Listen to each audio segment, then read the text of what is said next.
Assalamu alaikum wa rahmatullah. Welcome to another lecture of English literature in the Renaissance. This is lecture number 2. We talked in the first lecture about the Reformation, the causes of the Reformation, and the events of the Reformation, the development of Protestantism, the problems of the Catholic Church, etc., etc. In this second lecture, we will talk about trade and explorations.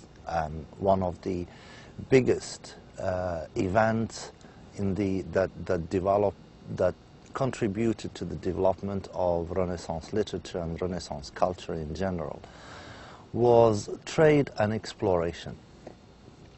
And this is important because it brought tremendous wealth to Europe. European countries all of a sudden became wealthy and became in control of some of the major trade routes in the world. So this lecture is going to give you a summary of some of these travels and the contributions of each of the European countries, mostly Portugal, France, Britain, and Holland. And then we will talk about some of the scientific developments that facilitated the development of trade and commerce and exploration. So one way to understand the development of trade and commerce and exploration is to realize that it had three incentives. We can describe them very easily as being gold, God, and glory. Gold, God, and glory. Gold because travel and exploration, Europeans going overseas to look for trade routes, to look for gold, to look for minerals, to look for wealth, right? And gold because these travels and explorations were also motivated by religious zeal. Europeans wanted to go abroad to spread Christianity, to convert native populations to Christianity, to Protestantism in the case of England, to Catholicism in the case of Spain, and so on.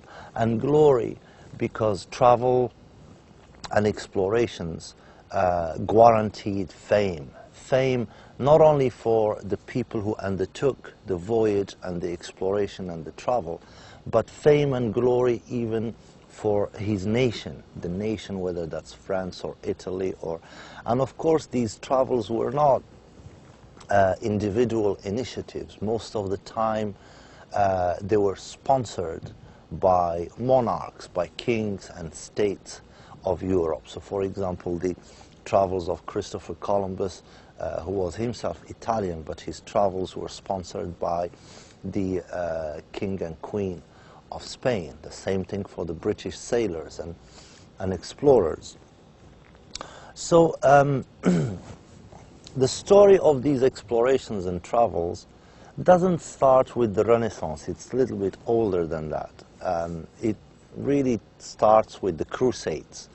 The Crusades that start in the 11th century when the Catholic Church and the Pope decided to urge Christians to go liberate Jerusalem from the Muslims. So the Crusades lasted for 300-400 years of ferocious invasions of Palestine and Syria mostly, and of course the occupation of Jerusalem for 100 years until it was liberated by Salah ad-Din Ayyubi, as we all know. The Crusades essentially tried to dislodge the Muslims from Jerusalem from a religious perspective, but they also had other dimensions that are less known. One of the most important reasons behind the Crusades was The Europeans tried to dislodge the Muslims from trade routes. The Europeans wanted trade routes. And the connection later on, when Christopher Columbus will go to America, will travel to America, in his diaries, he said that he wanted to find a back door to Jerusalem. He wanted to travel around so he can find a back door to Jerusalem, which shows that in 1492, Christopher Columbus was still motivated by a crusader zeal. So the Crusades were a big loss for Europe. They lost a lot of money, a lot of fighters, but Europe learned a lot of things too. And the most important, they learned how to draw maps, right? And they learned how to sail seas, right? And these are very important things for any emerging nations. And you add to that the fall of Islamic Spain, Al-Andalus, Gharnata especially in 1492, the fall of Al-Andalus put a huge reservoir of wealth, the wealth of the Muslims of Al-Andalus, and a huge reservoir of scientific knowledge in the hands of Europe for the first time.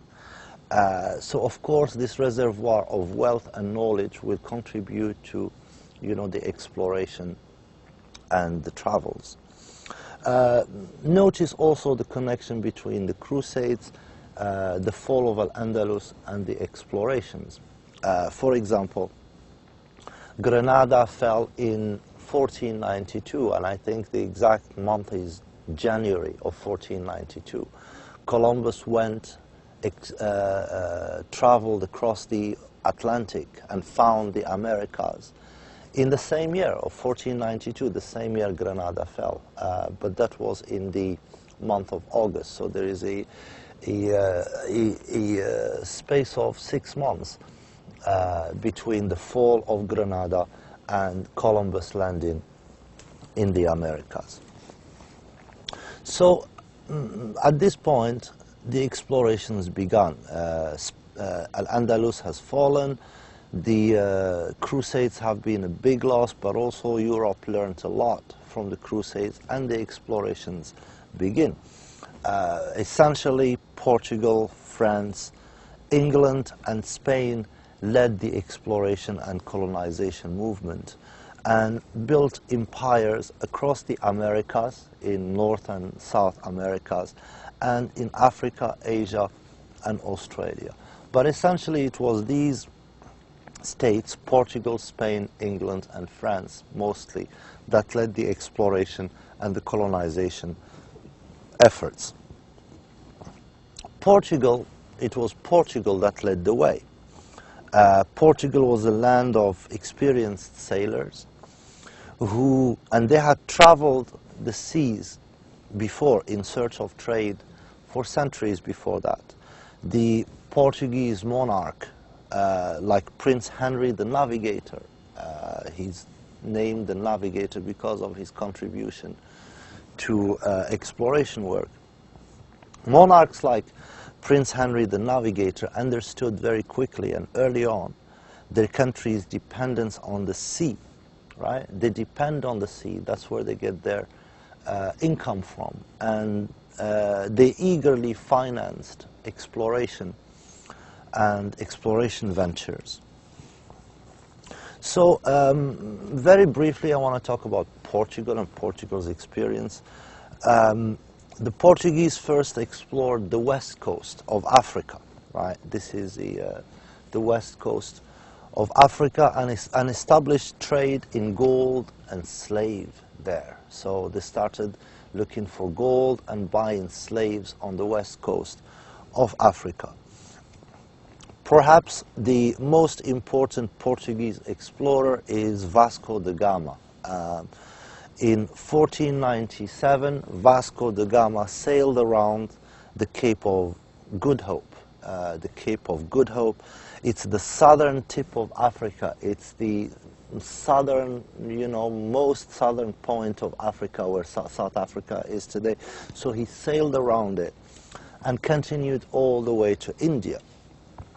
Vasco da Gama and his crew, they were the first Europeans to find the route to India through the sea. Nobody did it before. Nobody managed to go to India exclusively using sea routes. So Vasco da Gama was the first one, and he essentially went from Portugal, sailed on the coast of West Africa to the southern point of Africa, and then all the way to India.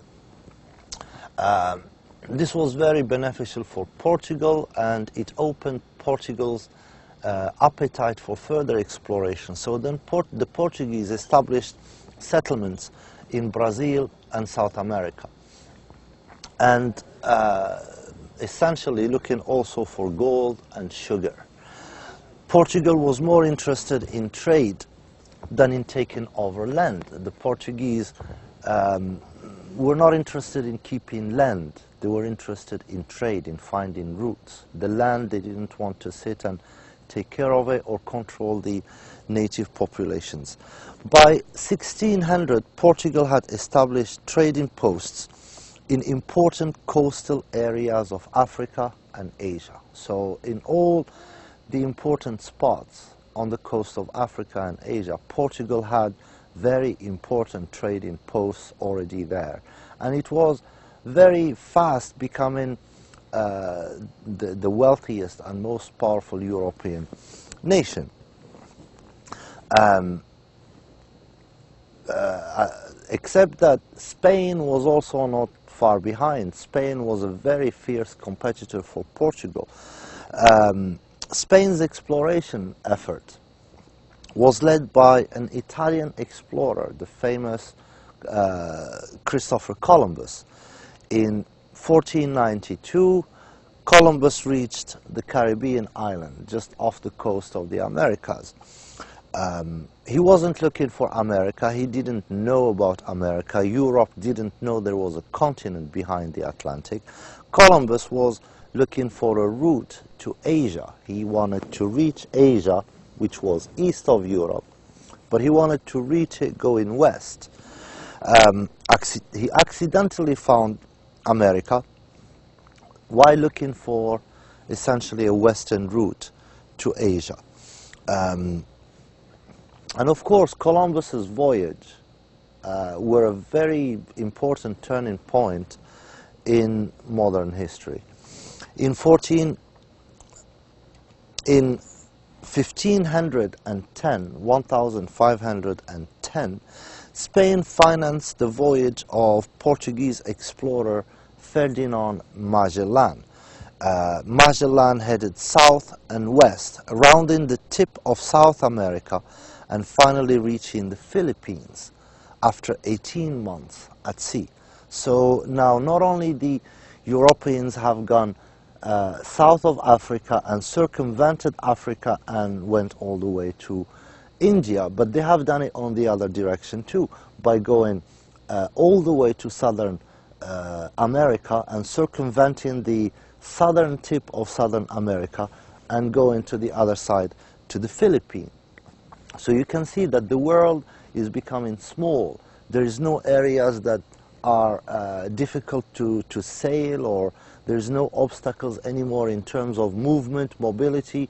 Europeans can move east or west and very easily. Magellan died there. He died there. But his crew returned home to Spain after circumventing the entire world and proving that the earth was round. This is the point when it was completely proven that the earth was round. It wasn't flat, it was round, because you can go from one side and turn around and come back to your starting point. Spanish explorers quickly conquered the powerful empires of the Aztecs and the Incas in the Americas. These were two huge empires. They weren't powerful militarily, but they were pretty sophisticated and civilized. They had buildings and even libraries and books and systems of writings and complex languages and culture and art and so on. But their methods of warfare were very rudimentary and very simple. So the Spanish the Spanish conquistadors found it very easy to conquer them and essentially destroyed large numbers of their populations and wiped out their civilization almost completely. The Aztecs and the Incas were civilizations in what we call today Peru and Mexico. The Spanish established colonies and destroyed these native civilizations and their populations. And the Spanish Empire eventually became the largest and strongest of the colonial empires at the time.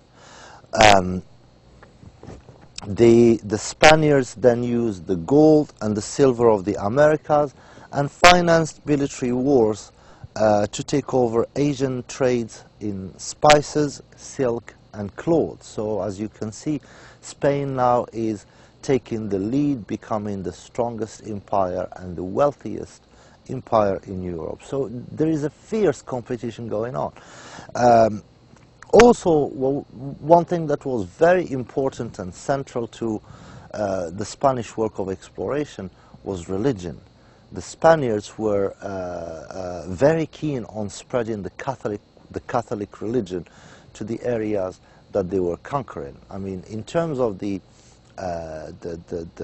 claims, there is a lot of stress on religion, but even when you look at the details, very often the Spaniards had no pity on the populations that they controlled, and even if they converted to Christianity, they still most of the time were wiped out and killed using all sorts of methods of warfare that were devastating at the time. At this point, Spain is the biggest empire in Europe. The English and the French are still, still making baby steps trying to catch up with the Spaniards. The English, to begin their exploration and colonization and efforts, they started close to home. They started by invading Ireland in the 1500s. In Ireland, the English learned to send expeditions there. They developed a working relationship between the various wealthy noblemen in England who had the wealth and the military power to send men abroad, and the Queen of England at the time, Elizabeth. So the Queen would consent to send in various expeditions to Ireland, and they practiced essentially colonialism in Ireland throughout the 1500s.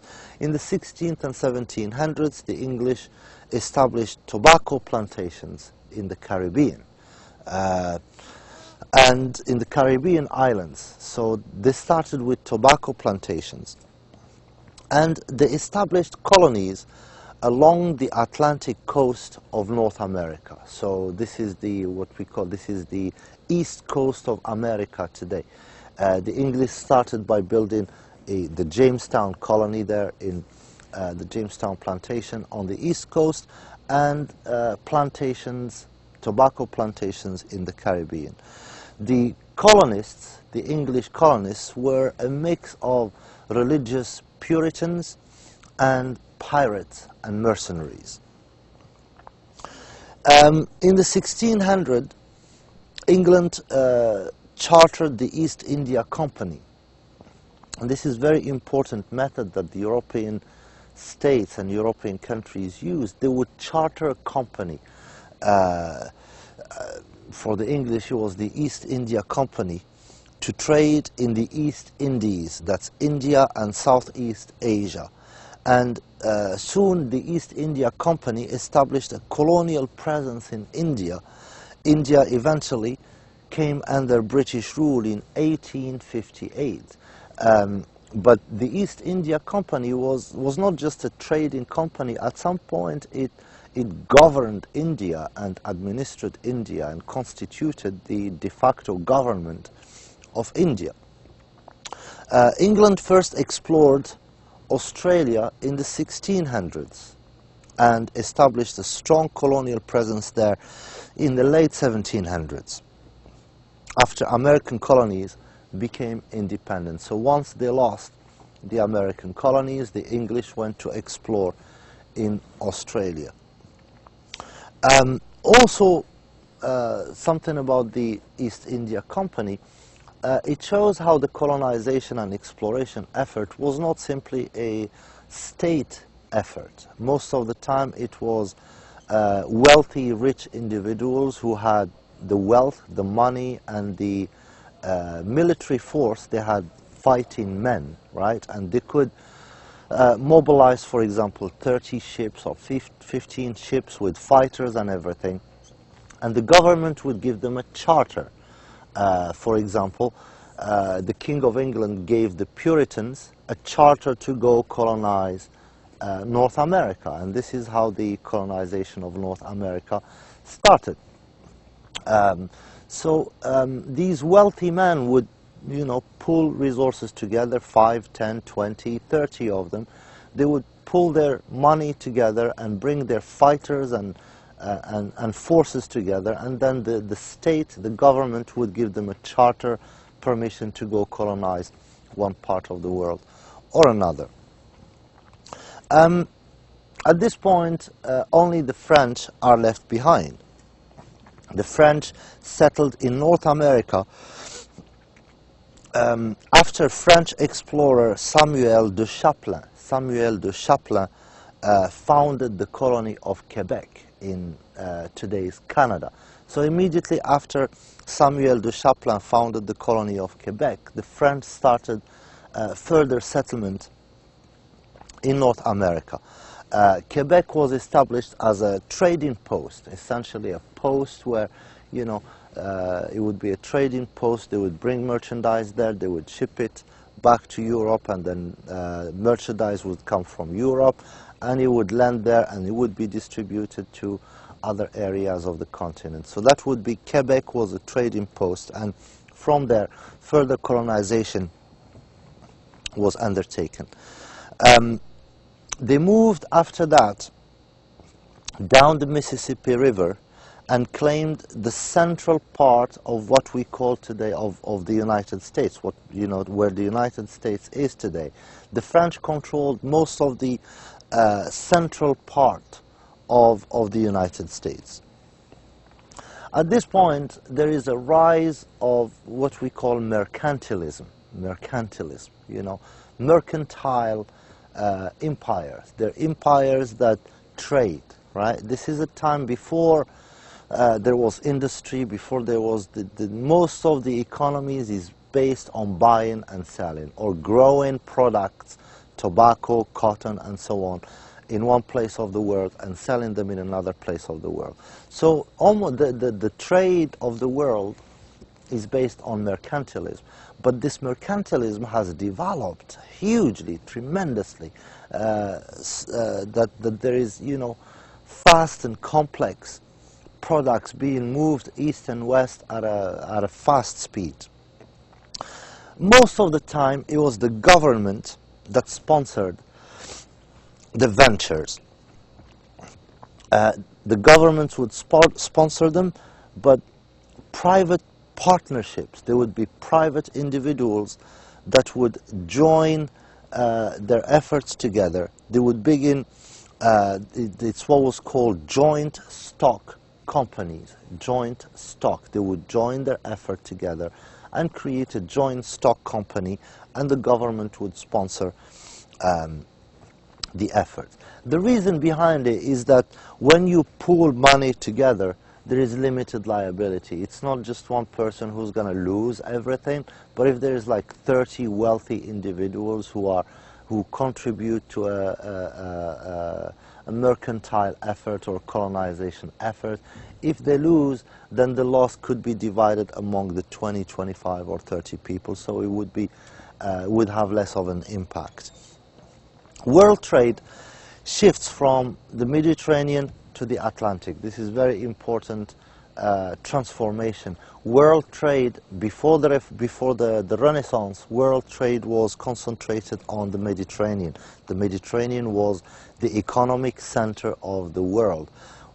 With these explorations and mercantilism, world trade shifts from the Mediterranean into the Atlantic. Now it's the Atlantic that becomes the focus of the international trade.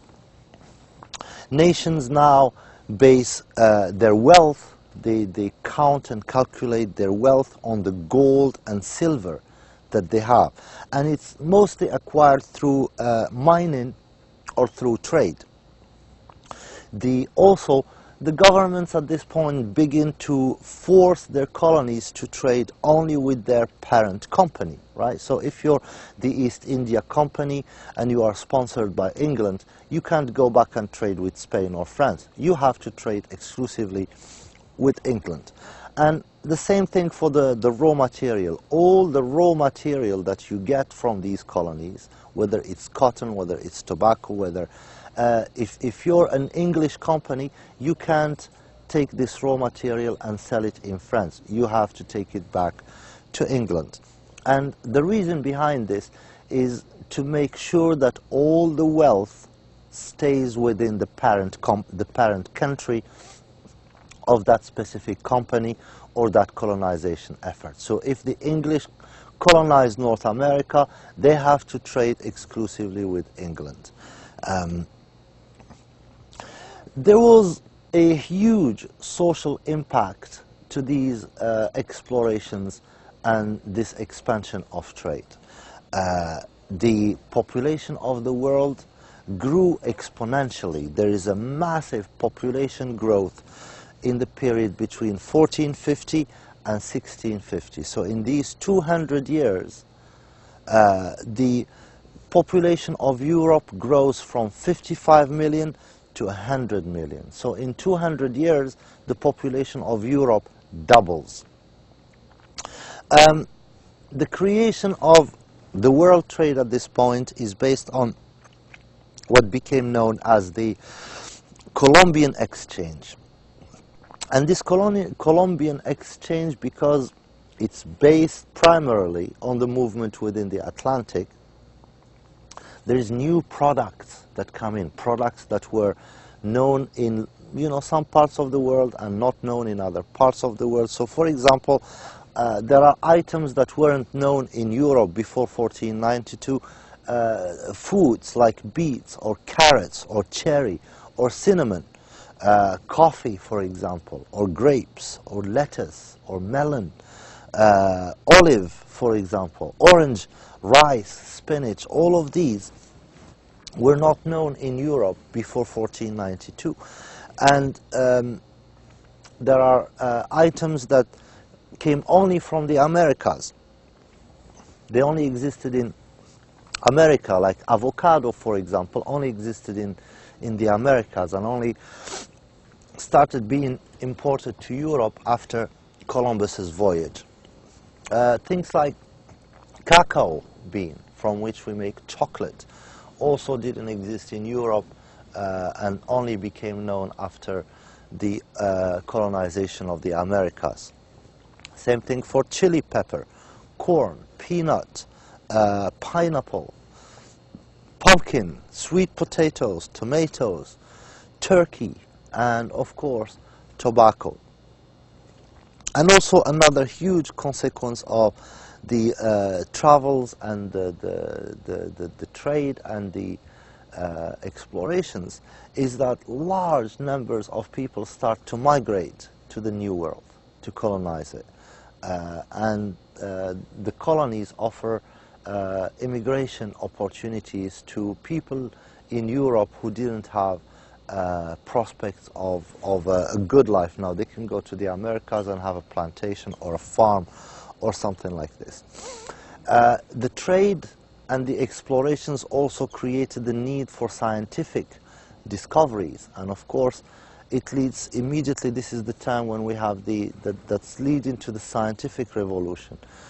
We have people like Nicholas Copernicus, who was born in Poland and contributed greatly to shattering some of the old beliefs that existed and creating a new way of looking at the world. He was one of the people who said that the earth was round and that it rotated in axis, and it revolved, it turned around the sun. He didn't publish his beliefs until he was near to his death, because he was afraid of the church and the punishment for that. And of course, after he died, his ideas were confirmed by the explorers. Other people like Johann Kepler. Kepler used math to prove that the earth revolved around the sun. And he also discovered planets, that he discovered that planets move in ellipses and at different speed. People like Galileo Galilei. Galileo built a telescope and observed several moons.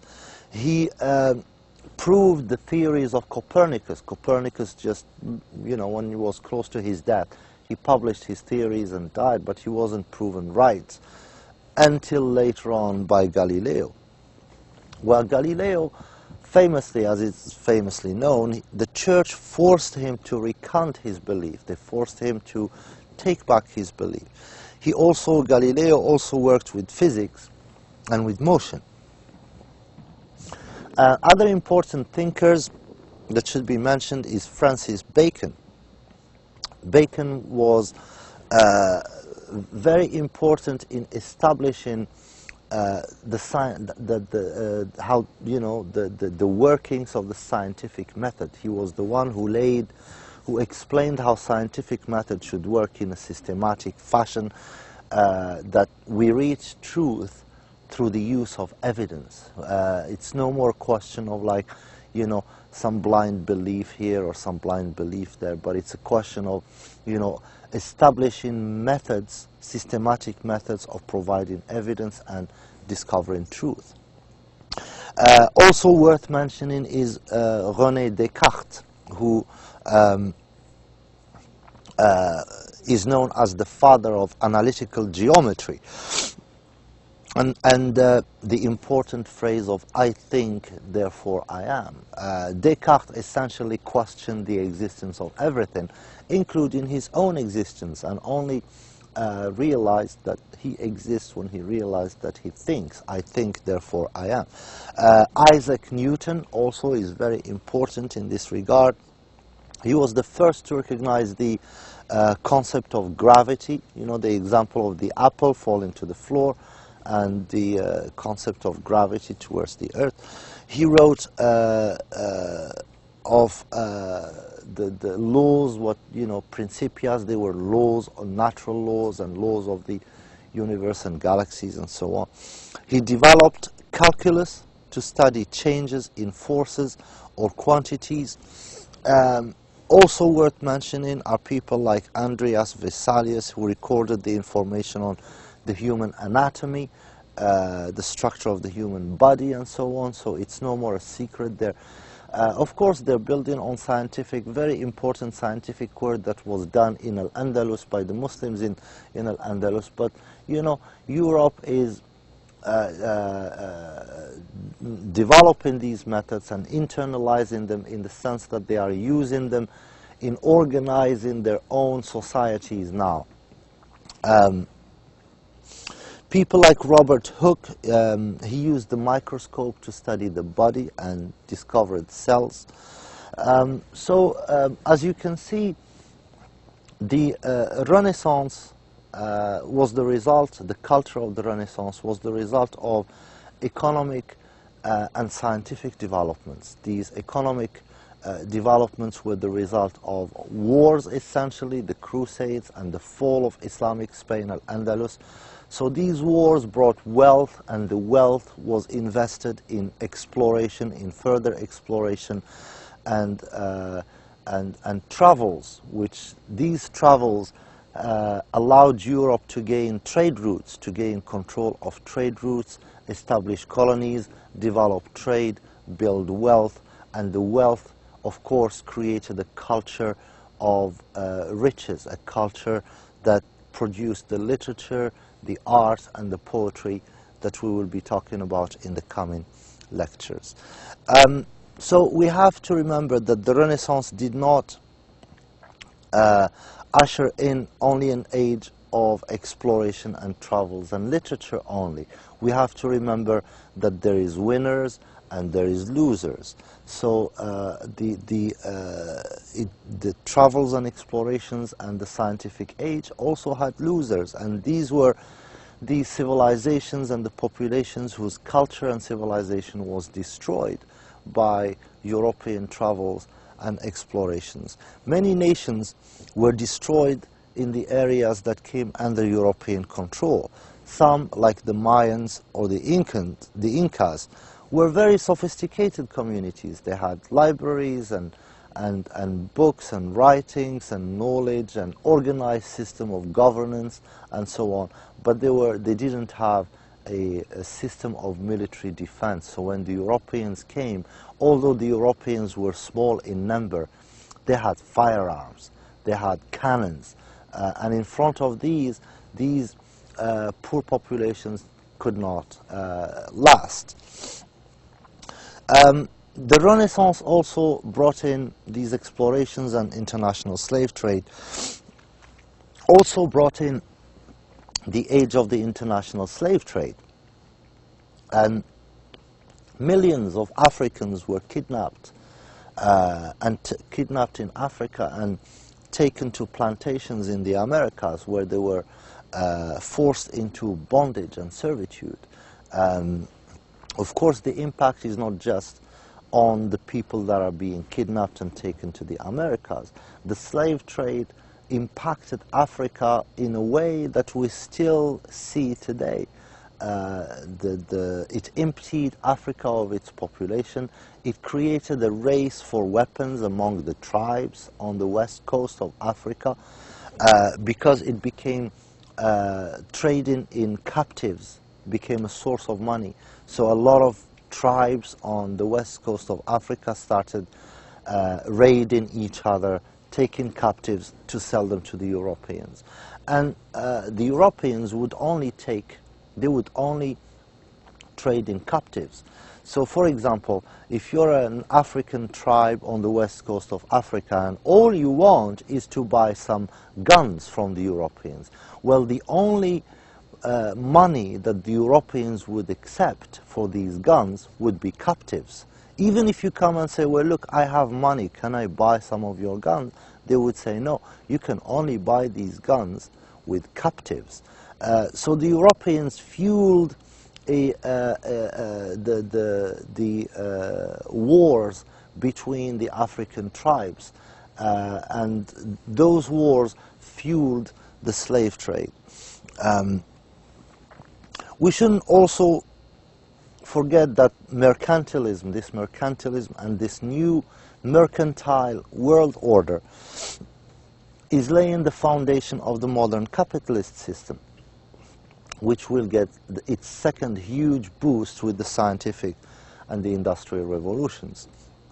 There is also very important this is also the age where new and devastating methods of war are being tried and become, widespread at this point. Methods of warfare that are far more devastating and destructive than anything humanity had ever seen before. So the literature of the Renaissance that we will be discussing in the coming lectures did not appear simply because some people were creative and wrote some interesting and beautiful poems or plays, but it was the literature and the arts and the culture of the Renaissance came about because new socio-economic realities, new military realities, new political realities brought with it new cultures and new ways to look at the world and new ways to think and organize and communicate. This is all we have for this session. Thank you so much for paying attention, and I will see you in our next lecture. Wassalamu alaikum wa rahmatullah.